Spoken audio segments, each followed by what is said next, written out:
Alors, j'invite Monsieur Cédric Orvoine, vice-président ressources humaines et communication chez Ubisoft, à venir sur scène.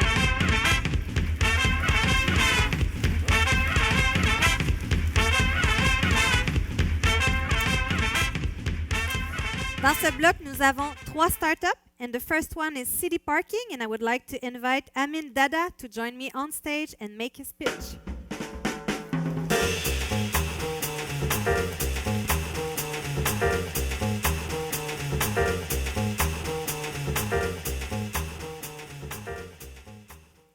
Hello, everybody. My name is Amin Dada, and I'm the founder of CityParking.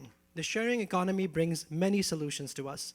But when it comes to parking, we can all agree we are still looking for free parking, spending precious time and gas. We are looking for parking meters that are not there, and there's not enough parking lots which are cheap to use.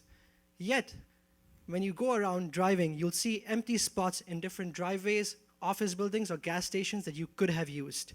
And that's why our solution focuses both on drivers and spot owners. As a spot owner, you can rent your parking by the hour to Ubisoft employees who can then book it for any calendar date, avoiding the parking battle and canceling their parking and getting money back for the hours they did not use. So our solution brings on-demand parking at your fingertips at cheaper prices than local meters, and as we grow, we create additional spots in the city. With this pilot, we want to prove that on-demand parking can motivate drivers to park outside of congested areas and use local transport to get to their destinations. So you'll be able to park around Ubisoft and also on metro stations between Berry and Cremazie and close to bus lines that run every 10 minutes.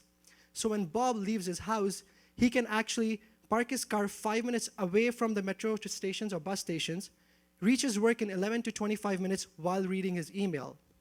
We believe this is a better solution because drivers can leave their house with a peace of mind knowing there's a parking waiting for them. They can book, cancel, and renew based on their personal needs. Also, spot owners are in complete control of their driveway. So it's their spot when they want, cash when they don't. There's less cars in the neighborhood, and we completely cut 10% of carbon emission coming from cars looking for parking and burning gas, and a bit more because some of the journey was done through metro and bus. The city can learn from parking demand and behavior how to improve transportation, and we can learn how to export this model outside of Montreal and to different cities. The pilot will run for 84 days, and Ubisoft will get the drivers, we will get the parking spots, and on conclusion, we'll decide if this is a viable solution or not.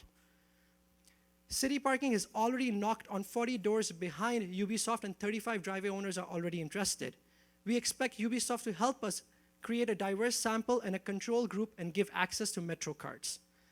Some of the metrics we'll be looking at would be parking hours booked, average commute time, driver and spot owner sentiments, and issues resolved. On a macro level, we'll be understanding parking demand and behavior and impact on carbon emission, also the amount of time, money, and gas saved. And we'll compare the results with control group to see if this is a solution and perceived as one as well. We have a strong SaaS platform to track and manage all of this, which helps managing the logistics of shared inventory. The external tools we have help gauging retention, engagement, and growth. And to execute, we have a strong team. I've led product and strategy for startups, and in my previous startup, I had 10 million users and we processed $1 billion of customers' revenue. The team together brings over 10 years of expertise from government projects, shared economy, and fintech. Our business advisor is a serial entrepreneur from Montreal and a technical one from Google, and we have investors who are there to help us. So in summary, this pilot comes at a perfect time for us to prove that we can solve parking and improve transportation. Thank you so much, and I'm open for questions.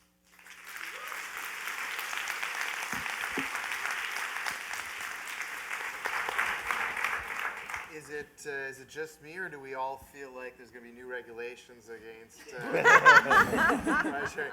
But all kidding aside, if this is as popular as, there's other cities that do this and it can become super popular, and specifically for Ubisoft, how are you going to assure that they maintain a certain number of spots? Because there are certainly many more cars coming into the city than there are parking spots available, even if you open up, everybody's private spots. So how are you going to assure that certain customers have privileged access, or will you not?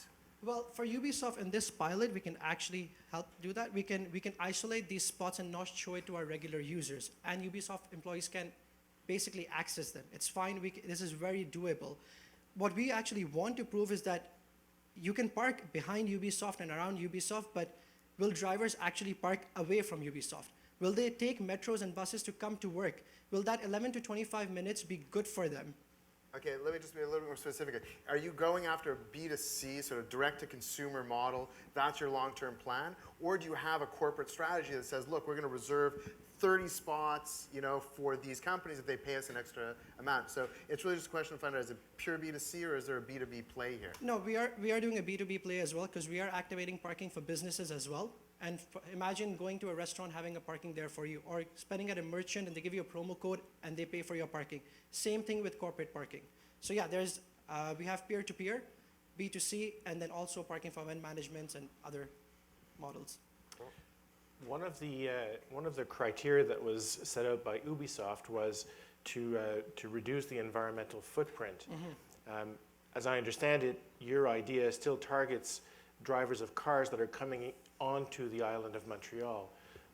Do you think the reduction of, I think 10% is what you expected in CO2 emissions, is enough to be able to convince Ubisoft to use your solution?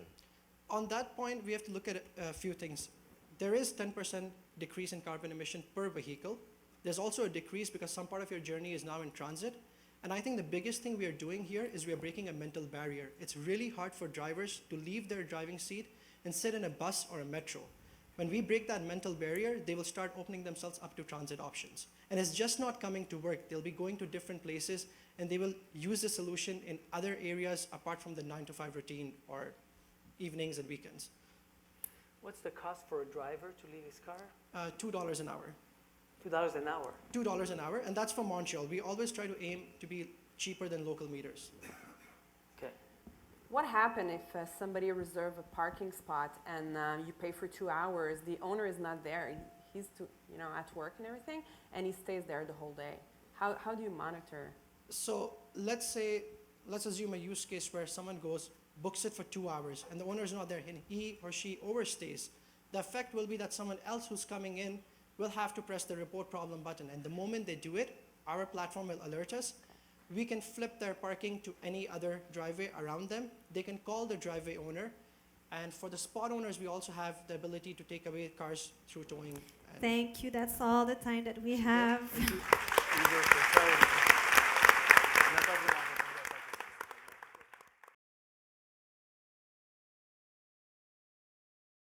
I'm going to start with CityParking. Thanks a lot for your presentation. It was great. I want to kind of maybe start with the tough questions and piggyback on one of the questions that you had. Is the impression I had from your presentation is that you would be adding car to the area, basically, or adding to the traffic of the area. I don't know if you heard about the mayor of the borough. Yeah. That's not really in line with his philosophy. Can you expand a little bit on how that solution maybe help us in terms of not necessarily adding to the traffic, but maybe more adding? Yeah, exactly. Well, first on that note, there actually is more traffic created when drivers come into an area thinking there is parking. So free parking is actually a bane, not a benefit, and that's proven by research. So when drivers know exactly where they are going, they cruise around less, creating less traffic in the area. So the reason why we've reached at that point where there's more cars in the neighborhood because there's no more place to host these cars. I'm creating additional space. Not only that, that additional space is created is more of a ripple effect. It's coming on different neighborhoods and away from Ubisoft too. So on that note, if drivers park 2 metro stations away from Ubisoft and take that metro stop and that walk, I think it's still less car in that neighborhood. And as you grow further apart, there's less and less and less cars. And even if carpooling is there, you've got 900 employees who are driving to work. Put 3 in a car, you still have 300 parking spot needs, right? And that still needs a parking solution. And what I'm bringing is underutilized spots into the market to even out the game. So, And the last question to you, $2